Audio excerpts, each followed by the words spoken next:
Verificado o coro regimental de que trata a portaria 145/2017 e com amparo na portaria 140/2021, eu, Francisco José de Oliveira Silva, declaro aberta a 48ª sessão ordinária virtual de 22 de julho de 2021. Inicialmente, indago aos senhores conselheiros se há alguma observação a ser feita na ata da sessão anterior.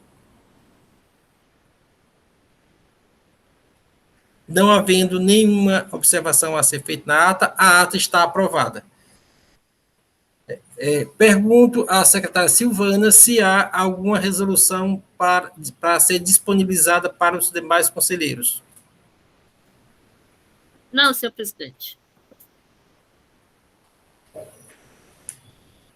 Passando para a ordem do dia, anuncio o processo de recurso 15258/2017, aí 2017 11674. Recorrente CEMEC Construções Eletromecânicas S.A., recorrido Sejur. Relator doutor Leilson Oliveira Cunha. Estará conosco, representante do PGE, a doutora Cristina Ronce. E para fazer sustentação oral das razões recursais, estarão conosco o doutor Vitor Valença e o doutor Enzo Santos. A palavra o relator.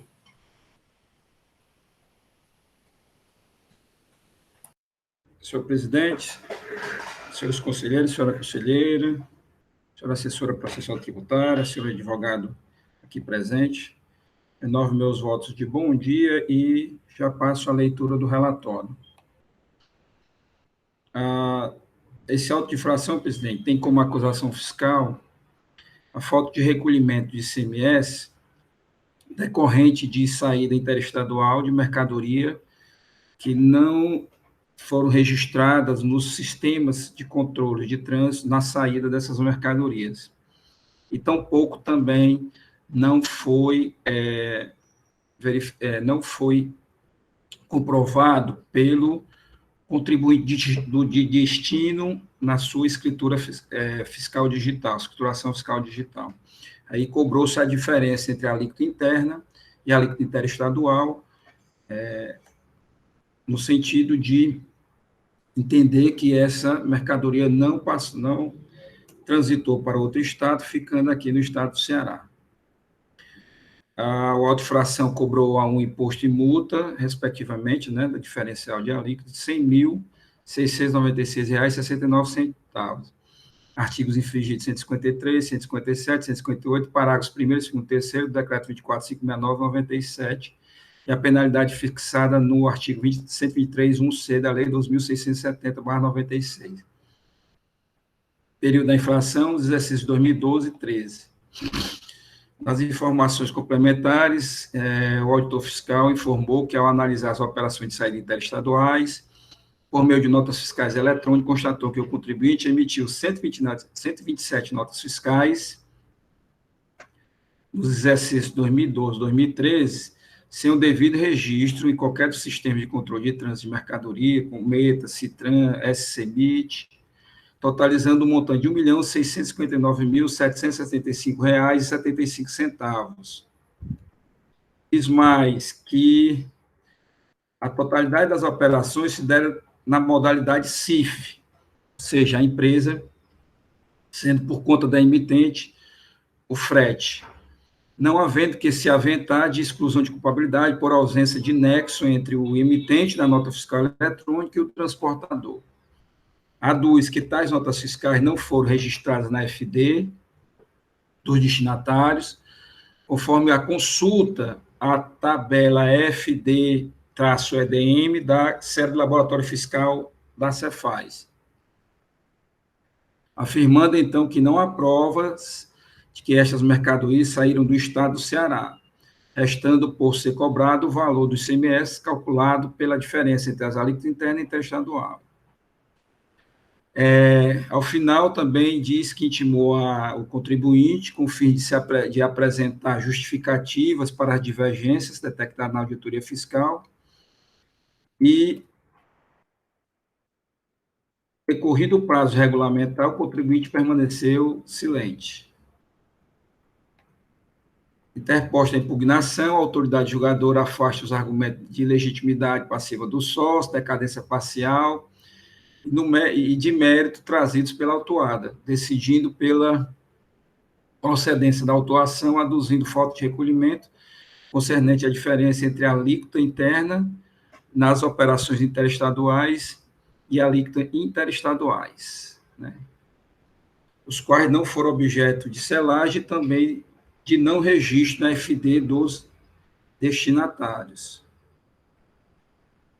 Ante a decisão monocrática, foi interposto tempestivo recurso ordinário, que suscitamente alegou-se preliminar de decadência parcial para o período compreendido entre janeiro a junho de 2012, nos termos do artigo 150, parágrafo 4, CTN, preliminar de nulidade em razão de metodologia inapropriada para comprovar a infração, uma vez que eu não registro na FD do destinatário, decorre de vendas a construtoras e por não serem contribuintes do ICMS, não possui cadastro nos fiscos estaduais. Ressalta também que, para facilitar o julgamento, a empresa juntará os autos conhecimentos de transportes referentes às operações, comprovando cabalmente as saídas desconsideradas pelo fisco. Alega a impossibilidade também de aplicação da multa por falta de selo nas operações interestaduais, de saídas, mas, na verdade, aqui a multa foi de falta de recolhimento e não por falta de selo. Também alega o reenquadramento da penalidade no artigo 123.1d da Lei 2.670/96, que, no presente caso, todas as notas que geraram as cobranças do ICMS estavam devidamente escrituradas. Ao final, requer o reconhecimento de decadência parcial, nulidade pela imprestabilidade da metodologia, improcedência por não existir penalidade para saída sem nota fiscal, e reenquadramento da multa para aquela tipificada no artigo 123.1d da Lei 2.670/96. A assessoria processual tributária se manifestou pela improcedência, presidente. Aí deixo para o relato da doutora Cristina trazer os pontos principais alegados pela assessoria processual tributária. Esse é o relatório, presidente. Obrigado, Toleilson. Com a palavra, a doutora Cristina Ronce. Bom dia a todos. Como o doutor Leilson falou, vou tentar fazer aqui um resumo do que foi colocado no parecer, certo? Então, na verdade, considerando que não há provas de que estas mercadorias saíram do Ceará, entendeu por bem ser cobrado o ICMS, calculado pela diferença entre as alíquotas internas e interestaduais, aplicáveis à operação. Muito embora o relato da infração trate de falta de recolhimento, todo o procedimento fiscal foi baseado na falta de registro das 127 notas fiscais, no Cometa e no Citran, ou /Citran, né? O que nos leva a entender que houve um descumprimento de obrigação acessória, com base nos artigos infringidos 153, 157, 158 do regulamento. Falta de aposição de selo fiscal de trânsito em operações interestaduais. Com o advento da Lei 16 de 258/2017, a penalidade do artigo 123.3m da Lei 12.670/96, no caso, a falta de aposição de selo, não se aplica a saídas interestaduais. Além do que, o simples fato das operações estarem sem comprovação da saída, em razão da ausência de selo, não comprova o não recolhimento do ICMS, o qual, após realizada a operação, deverá ser levado a débito para fins de apuração, conforme o artigo 25-A, inciso 5, a linha A do regulamento. Um outro ponto também que foi colocado é que a ausência de registro na escrituração fiscal digital dos destinatários não é prova suficiente para a comprovação de que as mercadorias não saíram desse estado. ou que não foi recolhido o imposto devido. Dessa forma, o motivo pelo qual entendo que a acusação não procede ante a precariedade das provas acostadas aos autos. Também não entendo, não sendo apreciado os demais argumentos, em razão da decisão de mérito ser favorável à parte, conforme o artigo 84, parágrafo 9º da Lei 15.614. Então, com base nesse resumo do parecer, nós corroboramos com o entendimento da improcedência do feito fiscal. Obrigado, doutora Cristina. Dando seguimento ao processo, com a palavra do doutor Vitor Valença. Senhor presidente, eu peço só autorização para compartilhar a tela. Pois não, fique à vontade, doutor Vitor. Obrigado.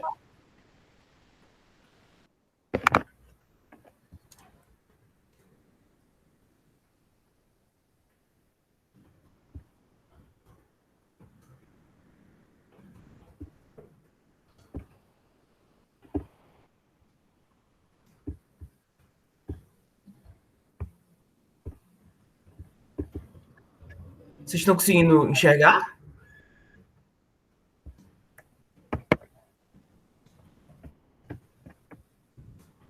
Sim, agora está, doutor Vitor. Tá ótimo. Bom. Se eu puder só aumentar um pouco mais, dar um zoom, facilita aqui para todos nós. Certo. Ótimo, melhorou. Pronto. Bom dia a todos. Bom dia, senhor presidente, senhor relator, doutor Leilson, senhora representante da PGE.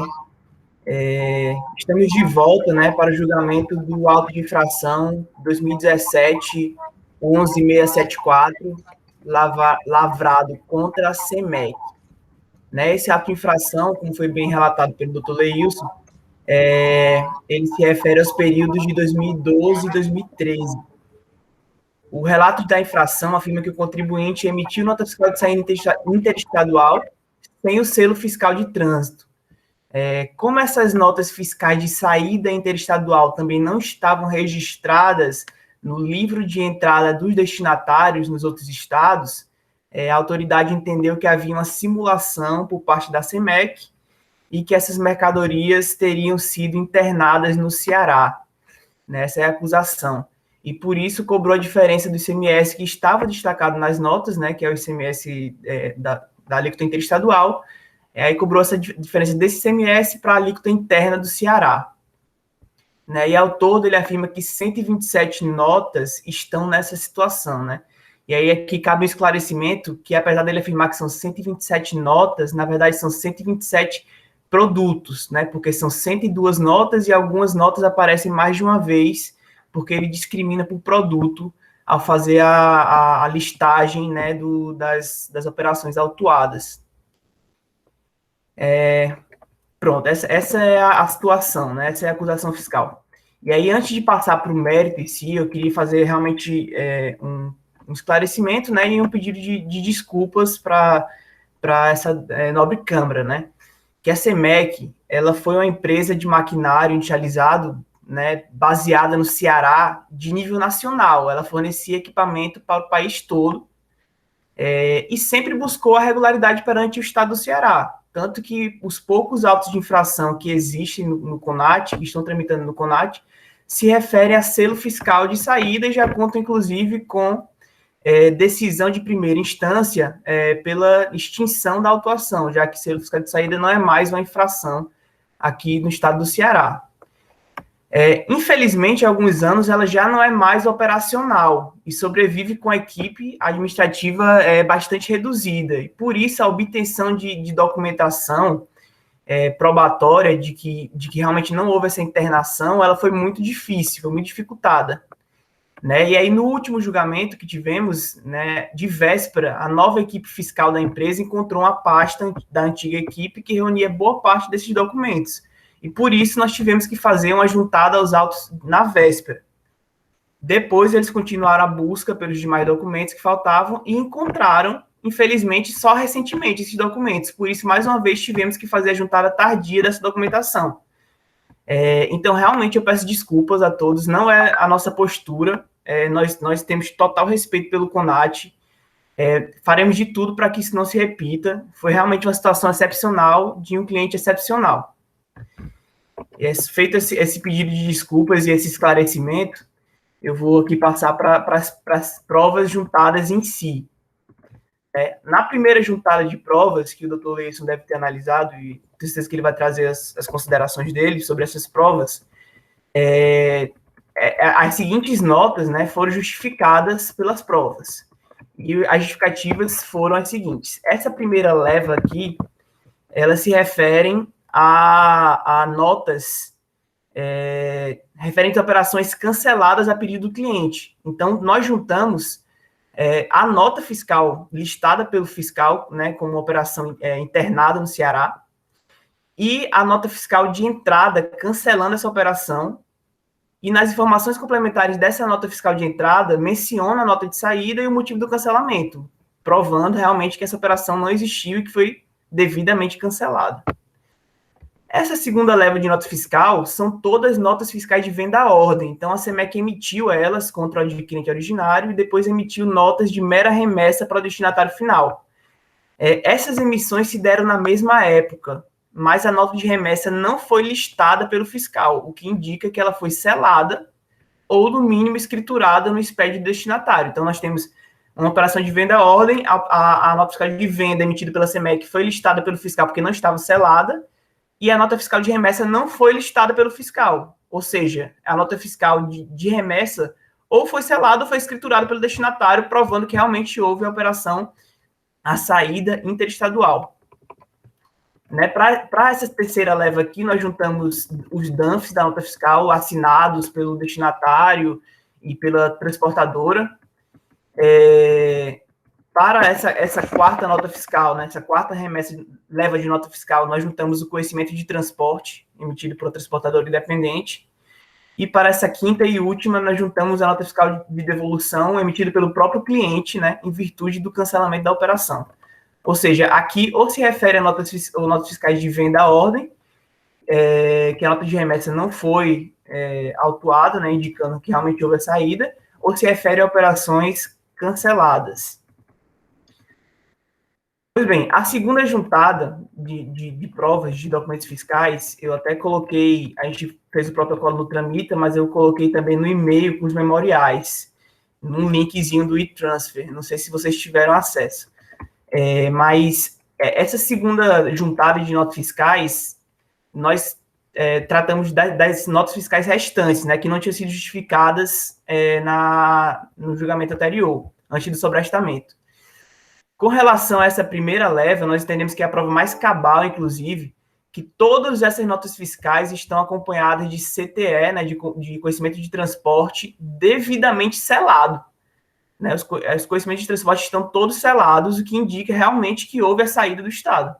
Para a gente, isso aqui são as provas, inclusive, mais fáceis de ler. A nota fiscal 8918 foi justificada porque nós juntamos a nota fiscal de devolução do cliente, mostrando que realmente a operação foi cancelada. Na nota fiscal de devolução, o cliente justifica o cancelamento da operação. E, por último, a nota fiscal 9766, ela trata da nota fiscal de remessa de ativo imobilizado. Então, realmente, ainda que houvesse assim, internamento no estado do Ceará dessa nota fiscal, não poderia ser cobrado ICMS, né? A não ser que você desconfigurasse a operação de remessa do ativo imobilizado, que não aconteceu. Mas, de todo modo, nós juntamos o conhecimento de transporte também para mostrar que realmente houve essa saída interestadual. Então, o que acontece, portanto, senhores conselheiros, é que essas notas que foram listadas pelo fiscal como provável internamento no estado do Ceará se refere a mercadorias que ou saíram de fato do estado ou não circularam em razão de cancelamento da operação. E aí isso mostra, de acordo com o parecer da assessoria processual tributária, que nós concordamos, a fragilidade dos indícios utilizados pelo fiscal. Os indícios são dois, né? A falta de selo, e aí eu mostro aqui que, inclusive, jurisprudência dessa Câmara e artigo do regulamento, que a falta de selo não é mais admitido como prova de internamento. E o segundo indício foi a falta de registro no SPED do destinatário, que pode ocorrer por inúmeros motivos, como a gente mostrou, né? A operação cancelada, o destinatário esqueceu de escriturar, enfim, são inúmeras as possibilidades dessas notas fiscais de entrada essas notas fiscais não estarem escrituradas no livro de entrada do destinatário. Então, realmente, nós provamos que realmente foi isso que aconteceu. Então, realmente, nós entendemos que há uma fragilidade dos indícios utilizados pelo fiscal para lavrar o auto de infração, né? E aí eu abro aspas para ler um trecho do parecer da assessoria processual tributária. Abre aspas, né? Imperioso ressaltar que a ausência de registro na FD dos destinatários não é prova suficiente para a comprovação de que as mercadorias não saíram deste estado, ou que não foi recolhido o imposto devido relativo às mencionadas operações, motivo pelo qual entendo que a presente acusação não procede ante a precariedade das provas acostadas aos autos.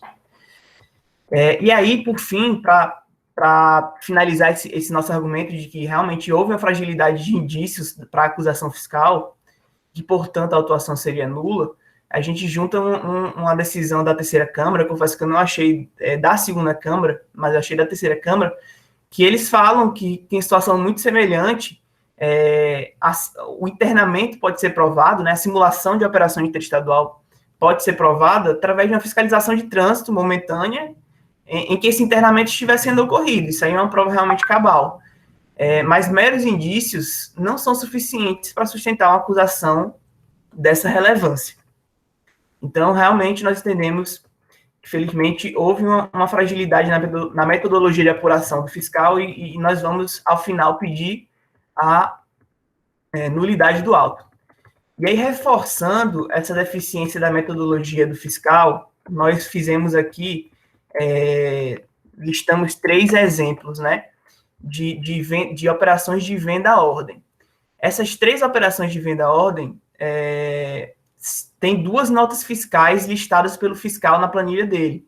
Tem tanto a nota fiscal de venda efetiva, como a nota fiscal de remessa. Ou seja, a mesma operação sofreu dupla cobrança no auto de infração. Se vocês forem ver nessa documentação juntada, essa nota fiscal, e o fiscal teve acesso às notas fiscais, né, pelo sistema de nota fiscal eletrônica, essas notas fiscais, elas fazem referência uma à outra. Então, é possível ver que se referem a uma operação só. Então, deveriam, né, caso realmente tivesse provas robustas de que houve um internamento, uma simulação de saída, deveriam ter sido alvo de uma única cobrança, mas foram ambas listadas e sofreram dupla cobrança. Então, há operações de venda à ordem sofrendo uma bitributação nesse auto de infração. Todas essas 6 notas fiscais, as 6 notas fiscais se referem a 3 operações, mas todas elas estão listadas na apuração do fiscal. Então, realmente, nós entendemos que há uma nulidade no auto. Nós vamos pedir, ao final, realmente essa nulidade e, eventualmente, se a nova fiscalização, né, entender que realmente há indícios de internamento que realmente façam a reautuação e aí observe todas essas questões, tanto essas provas juntadas, tardiamente mais juntadas, quanto essa questão da dupla cobrança. E caso não seja o entendimento dessa Câmara, nós vamos pedir a perícia para que essas operações justificadas e que sofrem dupla cobrança sejam efetivamente retiradas da autuação. E, afinal, né, ela seja julgada improcedente, porque, no nosso entender, houve a justificativa para todas as notas. Bom, os argumentos alternativos, vou ser breve aqui, são 2, né? É a decadência parcial, porque todas essas notas, aliás, todos esses meses autuados, eles tiveram imposto pago antecipadamente, né? Declarado e pago antecipadamente, a gente junta as provas desses pagamentos na impugnação, e como se sabe, quando há imposto pago antecipadamente, entendimento do STJ e da douta Câmara Superior, né, do SPONAT, de que quando há pagamento antecipado, ainda que parcial, supostamente parcial, digamos assim, atrai-se a regra do 150, parágrafo 4º do CTN, que é 5 anos do fato gerador. Como a lavratura do auto foi em julho de 2017, né? E o período autuado começa em janeiro de 2012, e o período de janeiro a junho de 2012 estaria decaído. E, por fim, o segundo argumento, né, alternativo de improcedência seria o reenquadramento da penalidade por 123.1d, porque é a afirmação do próprio fiscal que toda a autuação se baseou em declarações do próprio contribuinte, e que as notas fiscais de saída que foram autuadas, né, estão todas devidamente escrituradas. Então, nesse caso, ainda que fosse mantida a autuação, nós entendemos que seria o caso da multa do 123.1d, que é minorante de 50%. Então, nobres conselheiros, finalizando a citação oral e chegando nos pedidos, nós vamos pedir a nulidade do auto por erro na metodologia fiscal. Nós evidenciamos que as provas são frágeis, né, na forma do parecer da doutora PGE, da doutora Assessoria Processual Tributária. Nós entendemos que houve alguns equívocos de dupla cobrança, então nós entendemos que a metodologia de fato foi falha, que pode ser corrigido em eventual reautuação no futuro. Alternativamente, né, como segundo pedido, nós pedimos a conversão em perícia, para que na conversão em perícia se averigue todas as provas juntadas e se exclua do auto, né, as operações que foram devidamente justificadas. Alternativamente a esse pedido de perícia, nós pedimos a improcedência parcial em razão da decadência do período de janeiro a junho de 2012. E, por fim, né, juntamente com a decadência, o reenquadramento da penalidade para aquela do artigo 123.1d da lei do ICMS, que é a minorante de 50%. E é isso, nobres conselheiros, eu encerro a minha sustentação. Obrigado. Obrigado, doutor Vitor. Senhores, após a manifestação da parte, a palavra está facultada aos senhores conselheiros. Senhor presidente, vou começar aqui as minhas palavras a respeito dessa autuação, da minha análise, dizendo que, de início, eu discordo do parecer da Assessoria Processual Tributária. Analisando por que nessa informação complementar se fala muito sobre escrituração fiscal digital, se fala muito sobre nota fiscal eletrônica, eu verifiquei que, junto com essa autuação, ocorreram mais 4 ou 5 autuações, e essas autuações eram de falta de escrituração, de documento fiscal na entrada, falta de selo, documento fiscal na entrada. Então, eu verifiquei que, na verdade, essa informação complementar ela já vem de outros autos de infração, ela é comum até determinado ponto, e, no segundo momento, o auditor fez a pontuação da infração que ocorreu naquele auto de infração. Então, você vai ter partes comuns a todas as 5 autuações, com o início, falando sobre FD, então, talvez a assessora processual não verificou que tinham ocorrido outras autuações e confundiu que essa autuação o auditor fiscal estava fazendo como se fosse falta de selo, falta de escrituração, algo nesse sentido. Mas, no final, acho que nas 2 últimas páginas, quando ele fala da infração, da culpabilidade da empresa, ele pontua o que é efetivamente a infração. Não só aí, também com a própria chamada de capa da autuação, em que ele fala a respeito da falta de recolhimento. Então, essa autuação efetivamente é de falta de recolhimento. Isso está bem configurado na parte final da informação complementar e no teor do auto de infração. Embora que ele tenha partes comuns na informação complementar aos outros autos de infração. Portanto, esse aspecto aí eu já afasto, eu discordo da assessora processual tributária, que eu creio que ela não verificou as outras autuações. Inclusive, algumas já até pagas. O segundo aspecto é com relação a essa questão de ser indício, o que é prova, o que é efetivamente, que pode caracterizar como um instrumento probatório na autuação. Quando se retirou a obrigatoriedade de selagem na nota fiscal de saída, a legislação, em nenhum momento, ela disse que aquelas operações de saídas, elas, em face de não ter obrigação de selada, de selagem, de serem seladas, isso não significaria dizer que elas poderiam ser objeto de uma simulação.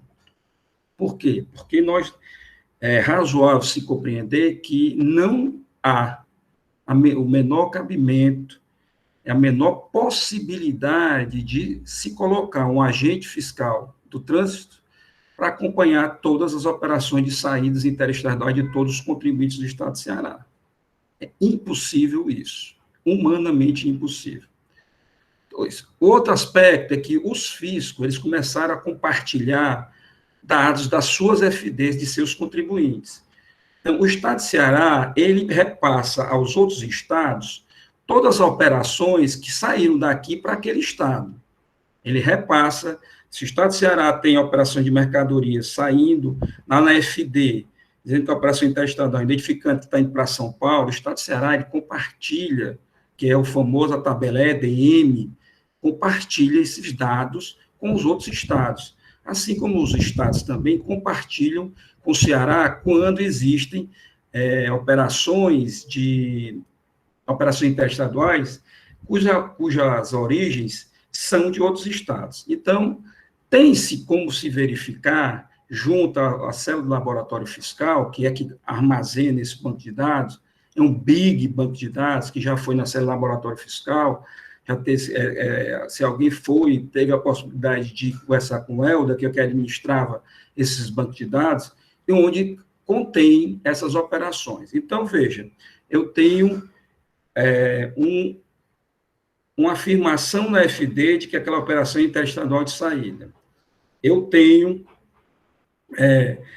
uma obrigação de selagem da nota fiscal na saída. Não temos mais a multa, mas a obrigação de selagem permanece. A legislação tributária não revogou esse dispositivo. Revogou foi a multa pela não selagem na saída. Mas eu tenho uma obrigação de selagem na saída. E eu tenho, se eu vendi para um contribuinte de outro estado, aquele contribuinte de outro estado, obviamente, ao receber essas mercadorias, ele faz a sua inserção na sua escrituração fiscal digital como entrada. Então, eu tenho 3 elementos que eu posso conferir. Eu tenho que a empresa está me dizendo que é uma operação interestadual, há a necessidade de selagem, continua a necessidade de selagem, obrigatoriedade de selagem, e a empresa não selou. Ou a transportadora, né, contratada pela empresa, já que era CIF. E eu tenho também a obrigatoriedade do contribuinte lá fora, de outro estado, de escriturar essa nota fiscal na FD.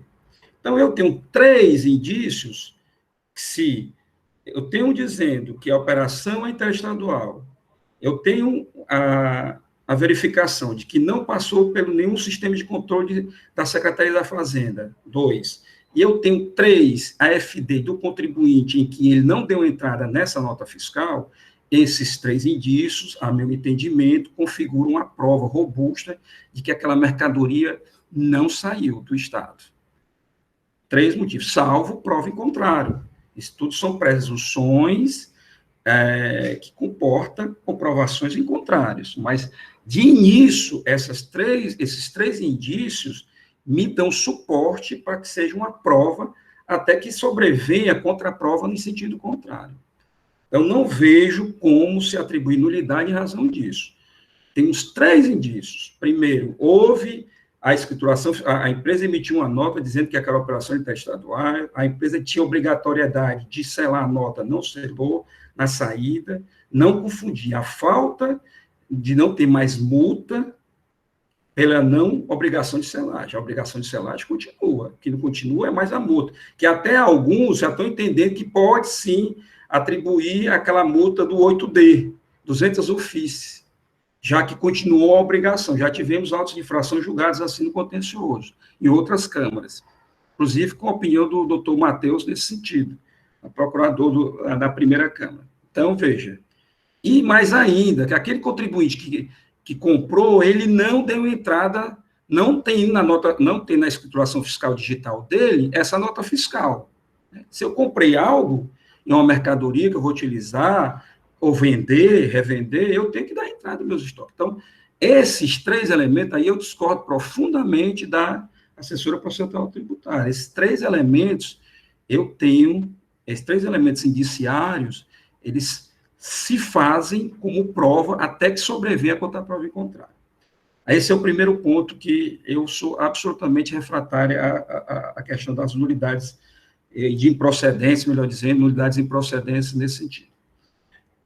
O segundo momento da minha fala é de que houve operações em que se verifica que foi para destinatários que não tinham obrigatoriedade de inscrição.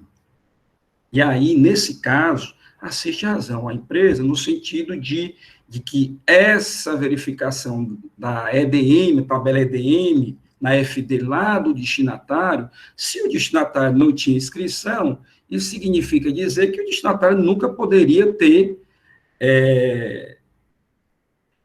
informado FD, já que ele não tinha obrigação de informar FD, já que ele não tinha inscrição cadastral. Então, analisando todos esses argumentos, eu, verificando algumas notas fiscais que os contribuintes não tinham notas fiscais, não tinham inscrição, razão para ter inscrição, porque algumas são construtoras, outras são empresas isentas de inscrição em outros estados. Então, falha nesse ponto, para esses contribuintes, a presunção do auditor, né? Aquela presunção que eu disse, tem na FD de saída, que é uma operação interestadual, não passou pelo posto fiscal, e a obrigatoriedade de selagem ainda existe, mas não passou. 3, o cara lá não tinha obrigatoriedade de ter FD. Então, esse terceiro indício, ele falhou. Bom, se esse terceiro indício falhou, é porque não dá para fazer isonomicamente essa prova indiciária como se faz para aqueles que têm a inscrição em outros estados, que nós temos aí notas fiscais em que, sim, os contribuintes têm inscrição, há contribuintes têm inscrição. Então, presidente, eu, depois de analisar todas essas, não fiz análise desse material que foi trazido ontem à noite, né, dei só uma olhada rápida, olhada aqui de manhã, mas pelo que eu vi dessas notas fiscais, conhecimento de transporte, etc., vai ao encontro do que eu penso em relação a enviar esse auto para a perícia, qual seja, de que, efetivamente, nós precisamos verificar os conhecimentos de transporte emitidos pelos transportadores autônomos, que têm operações com transportador autônomo, os conhecimentos de transportes emitidos no caso do transportador autônomo, teria que ser um conhecimento de transporte avulso, as empresas mesmo, transportadoras, né, os conhecimentos de transportes. Então, há como se averiguar, sim, e eu vi isso, que muitos desses documentos fiscais poderiam, sim, ter passado da fronteira desse estado do Ceará. Seja porque foram operações triangulares, e aí necessitaria apenas de verificar a emissão pelo contribuinte lá da operação de venda à ordem, que emitiu a nota fiscal que não passou a mercadoria por aqui, mas que ele emitiu lá para o destinatário de outro estado. Ou seja, eu fiz um despacho de perícia em que eu pontuei várias situações, posso até depois aqui colocar esse despacho de perícia, em que eu pontuei várias situações e que, se confirmadas, elas deveriam ser excluídas da autuação. Há também operações de anulação, ou seja, por cancelamento de pedido. Verifiquei alguns casos em que a empresa emitiu uma nota fiscal, mas logo depois, 1 dia ou 2 dias, o adquirente, por qualquer motivo, cancelou o pedido, e aí foi emitida uma nota fiscal de entrada para anular aquela operação. Existe isso também, e aí não seria motivo de autuação. Também a possibilidade de cancelamento, esse eu não vi, porque o cancelamento é até 24 horas, né, da data da emissão. Esse realmente eu não vi. Então, presidente, de início, eu afasto os argumentos da doutora Helena, da assessoria processual tributária, e estou disposto a remeter essa autuação para a perícia, já que há muita contraprova trazida pela empresa de que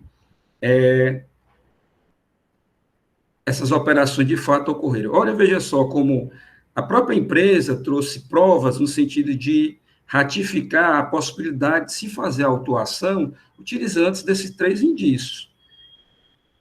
Nota fiscal de saída, escriturada na FD do contribuinte, a mercadoria não transitou pelo posto fiscal, necessitaria de ter um selo fiscal para acusar, comprovar a saída do Estado, e terceiro, a empresa lá, destinatária, não escriturou na FD.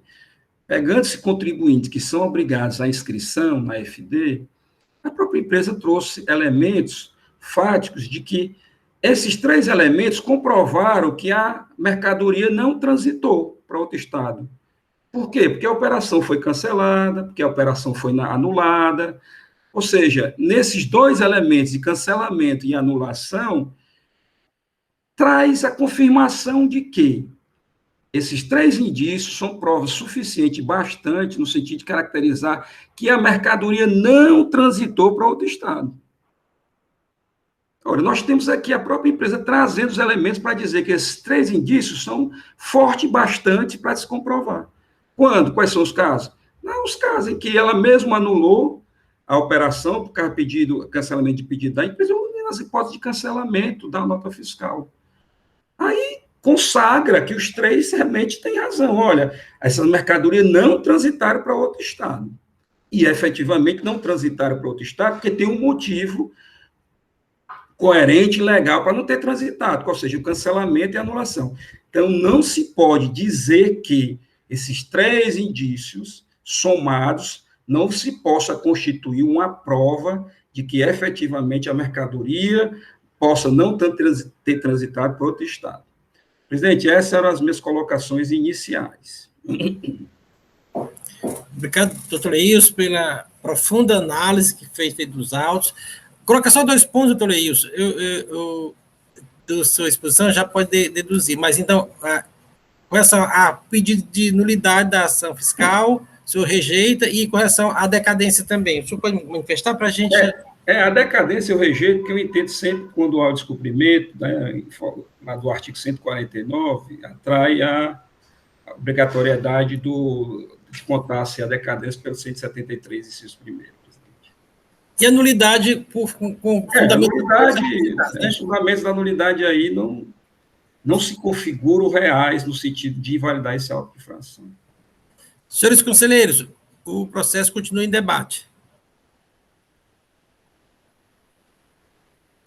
Acho que o silêncio... A doutora Jusileide, que deseja falar. Doutora Jusileide? Renovo meu bom dia a todos, senhor presidente, doutora Cristina, procuradora, doutor Leilson, como sempre, nos deixando bem à vontade para poder darmos as nossas opiniões,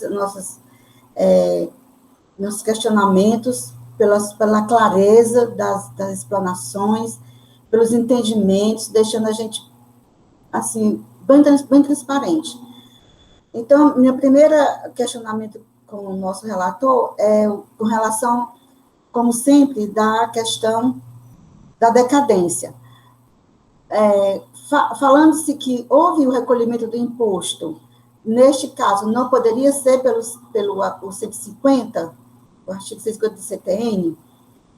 Outro questionamento, colocando-se, se porventura essa Câmara decidir pela perícia, teria que identificar esses contribuintes que, de fato, não são contribuintes da Cefaz, para que possamos identificá-los e não constar como também nos autos, como o senhor bem falou, que poderia ser que se fossem contribuintes não inscritos, né? Então, poderia também constar, no caso, se essa Câmara resolver ser pela perícia. Então, assim, seriam esses 2 questionamentos que eu gostaria de esclarecimento do nosso relator, porque no montante, no restante, está tudo muito bem claro. como bem falou o doutor Leils. Então, assim, são somente esses dois pontos que eu queria esclarecimento. Muito obrigada. Obrigado, doutor Leils. Doutor Leils, quer responder agora, quer ouvir os demais conselheiros? Presidente, eu acho melhor, porque senão eu acabo esquecendo. Tá certo. Então, doutor Leils, com a palavra.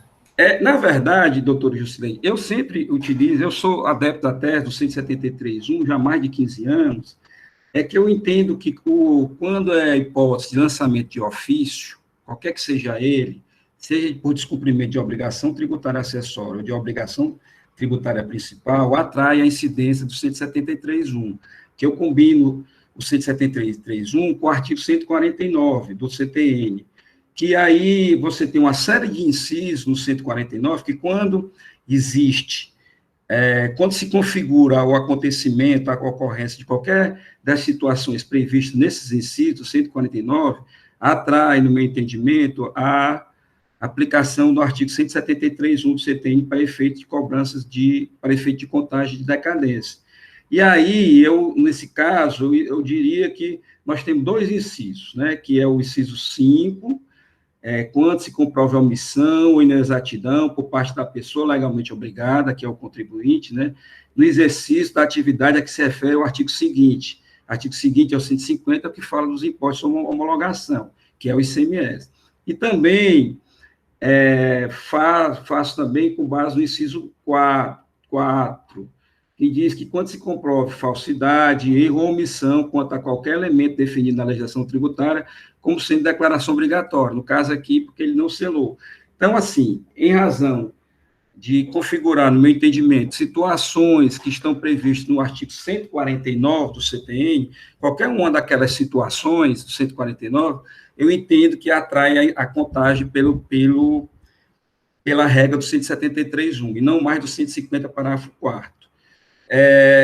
Em relação a essas operações em que os contribuintes não são obrigados, nos outros estados, a enviar FD para o fisco lá do destinatário, eu coloquei na minha perícia justamente a possibilidade de se verificar, eu vou até ler, verificar se os destinatários possuem inscrição nos estados de destino. Aí botei outro item, para os que não possuem inscrição, intimar a recorrente para apresentar os conhecimentos de transporte das respectivas operações de vendas interestaduais, averiguando o número do documento fiscal do respectivo conhecimento de transporte. Aí boto outro item. Se comprovada a vinculação entre o documento fiscal e o conhecimento de transporte, nos termos do inciso 3, excluída a autuação. Então, eu levo em consideração também esse aspecto na minha proposta de perícia.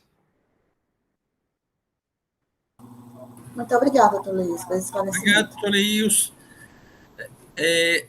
A doutora Elineide tinha pedido a palavra, depois o doutor Cláudio Célio. Doutora Elineide.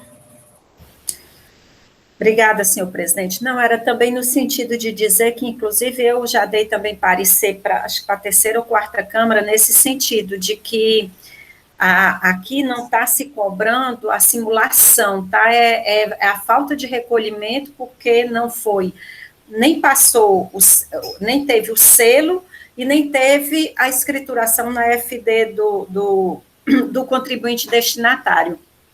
E também que acato os pedidos aí que o doutor Leilson mencionou no pedido de perícia. Quanto à decadência, também afasta no sentido de que é obrigação acessória. Obrigado, doutora Elineide. Doutor Cláudio Célio, com a palavra.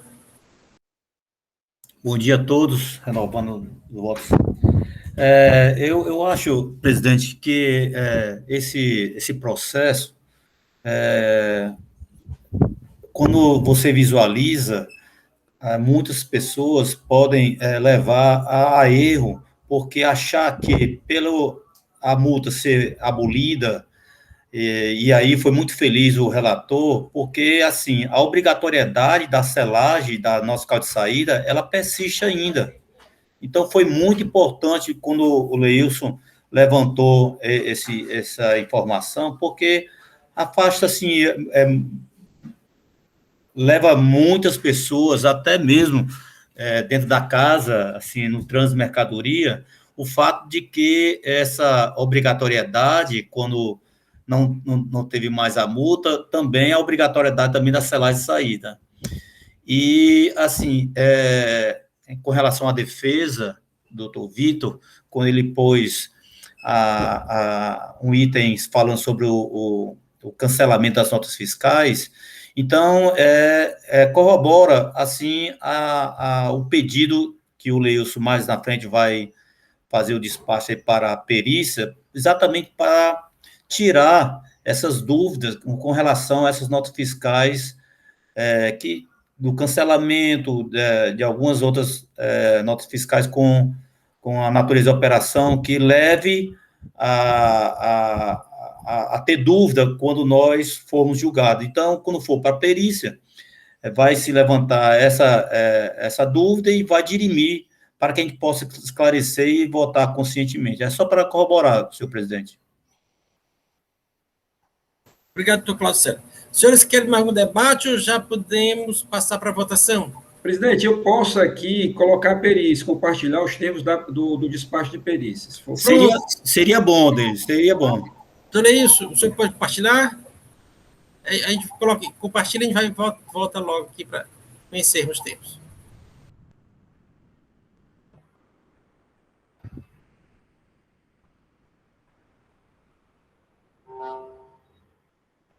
Começou a aparecer já?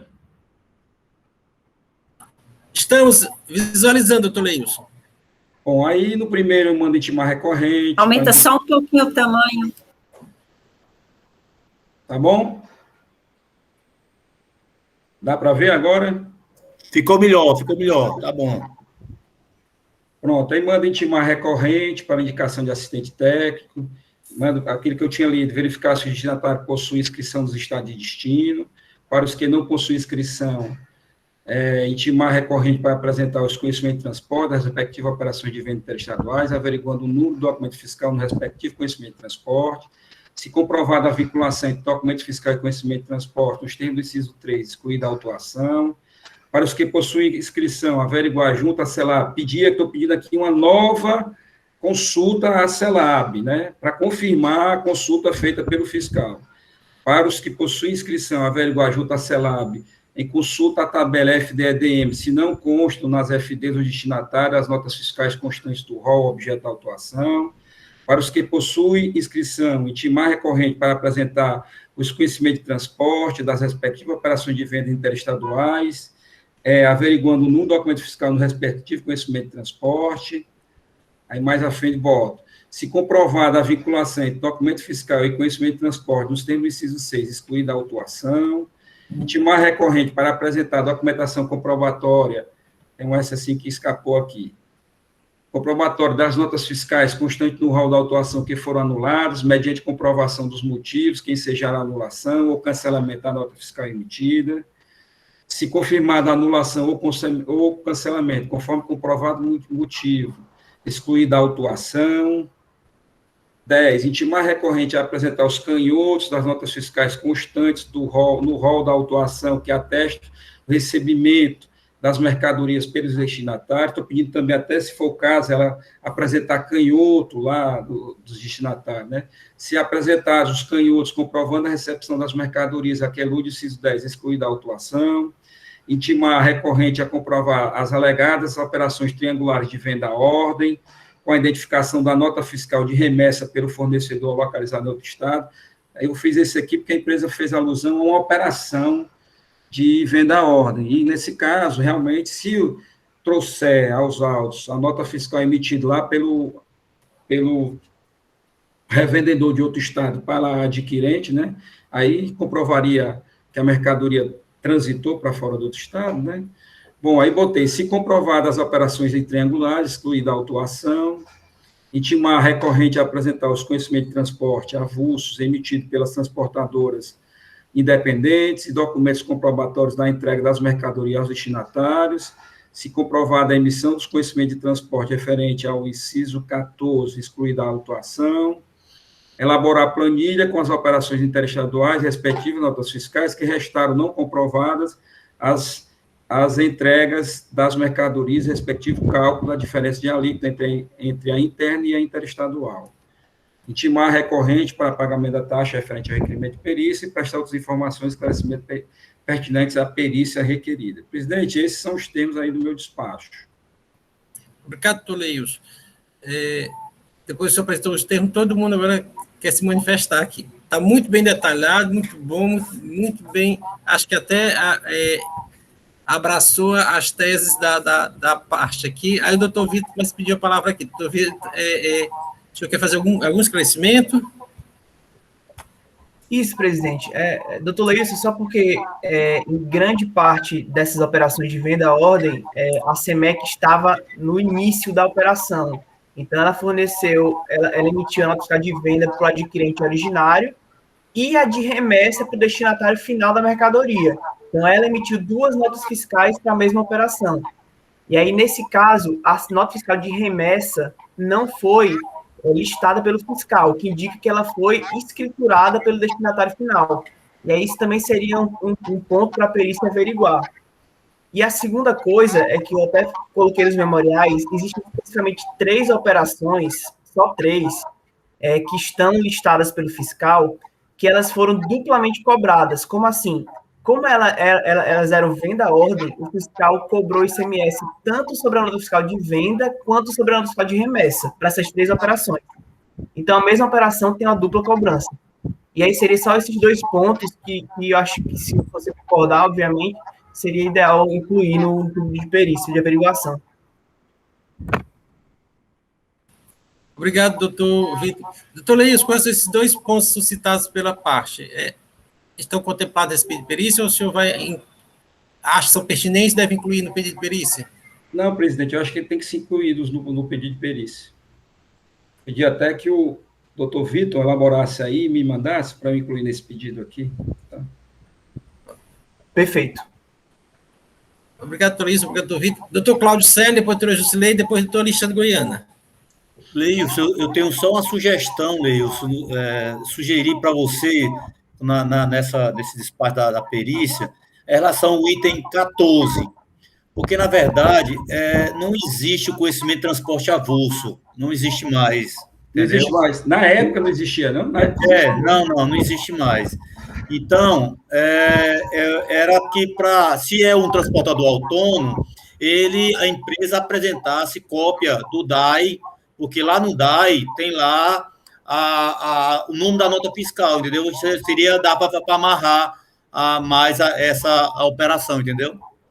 Aí eu acho vital, Leilson, para que o transportador autônomo, a prova de que realmente saiu, tem que ter esse DAI, já que não tem o conhecimento de transporte avulso, entendeu? Mas na época, aqui nós estamos falando de 2013, 12 e 13. Não, ainda faz tempo, acabou há muito tempo. Tá, então eu mudo para o DAI, então. Isso, exatamente, DAI. Obrigado, doutor Cláudio Sérgio. Então, o doutor Leilson vai incluir essa sugestão do doutor Cláudio, não é isso? Doutora Gisleide? Senhor presidente, é só um questionamento. Comprovado que houve essa saída dessas mercadorias e o destinatário não escriturou na FD, continua a penalidade para a recorrente? Não. Está amparado aí pelos os quesitos. Não vai ter. Ok. Ficou entendido, né, doutora Gisleide? Você compreendeu? Sim, ficou entendido. Obrigada. Doutor Alexandre Goiana. Senhor presidente, meus amigos conselheiros, doutor Vitor, doutora Cristina, minha amiga Silvana, bom dia. Senhor presidente, só parabenizar aqui o conselheiro Leilson, porque assim, fazia tempo que eu não via aqui tantos quesitos de uma forma tão detalhada, né? E aí realmente foi em profundidade aqui na análise das questões trazidas pela parte. E eu só queria fazer também um outro questionamento, senhor presidente, em relação à decadência, né? Já que os quesitos que estão apontados aqui pelo doutor Leilson pode atingir, inclusive, o período que a parte está trazendo aqui como decaídos, né? Está sustentando a serem decaídos. A decadência seria votada só posteriormente ao retorno da perícia, senhor presidente? Já seria trazida agora? Não, doutor Alexandre, vamos votar agora, certo? Antes dos quesitos. Vamos votar a nulidade suscitada e a decadência. Vamos votar, tá certo? Ok. Senhores, os senhores já estão aptos a votar no processo? Então, a primeira questão é essas preliminares suscitadas pela parte. Com relação à nulidade suscitada pela parte, doutor Leilson, como vota? Presidente, afasto, conforme eu discorri antes nas minhas palavras. Doutor Wander? Senhor presidente, bom dia a todos. Eu acompanho o relator, afasto a nulidade. Doutora Jusileide? Acompanho o relator, senhor presidente. Doutor Alexandre? Também acompanho o relator, senhor presidente. Doutor Cláudio Célio? Sigo o relator, senhor presidente. Doutora Elineide? Correlator. Assim, com relação à nulidade suscitada pela parte, a segunda Câmara rejeita o pedido da parte. Com relação à decadência, com aplicação do artigo 150, parágrafo 4º do CTN. Doutor Leilson, como vota? Como eu havia me manifestado, eu também afasto, entendendo aqui, novos colegas que entendem pelo 150, parágrafo 4º, já peço vênia, mas afasto com o entendimento com base no 173, inciso 1º. Doutor Wander? Senhor presidente, nesse ponto, peço vênia ao nobre relator para votar pela decadência, aplicando o artigo 150, parágrafo 4º. Como voto, senhor presidente? Abrindo a divergência. Doutora Jusileide? Senhor presidente, senhores conselheiros, data venha. Eu sempre votei pelo 150, mas pelo poder do convencimento e dos esclarecimentos em relação aos artigos mencionados pelo doutor Leilson, nosso relator, que tão bem esclareceu, porque ele estava sempre nessa dúvida sobre mim com relação ao 150 e ao 173.1. Hoje, eu vou votar com o nosso relator, 173.1. Obrigado, doutor Jusileide. Doutor Alexandre Goiana? Senhor presidente, eu vou acompanhar o primeiro voto discordante e eu explico por dois fatos, né? Pelo primeiro fato da gente ter a declaração dessas notas na contabilidade da empresa e, em segundo momento, também por estar se tratando aqui de diferença de alíquota interestadual, né? Então, uma parte do ICMS ele foi recolhido lá. O que casa com a interpretação do 150, parágrafo 4º e a própria súmula 555 lá do STJ, né? Então, acompanho o primeiro voto discordante do doutor Wander, senhor presidente. Obrigado, doutor Alexandre. Doutor Cláudio Célio? Senhor presidente, acompanho o relator. Doutora Elineide? Correlator. Com relação à decadência, por maioria de votos, a Câmara rejeita a decadência suscitada pela parte. Com relação à perícia, os quesitos já foram postos aí. Tem que pedir por questão formal, mas como vota o relator com essa de perícia?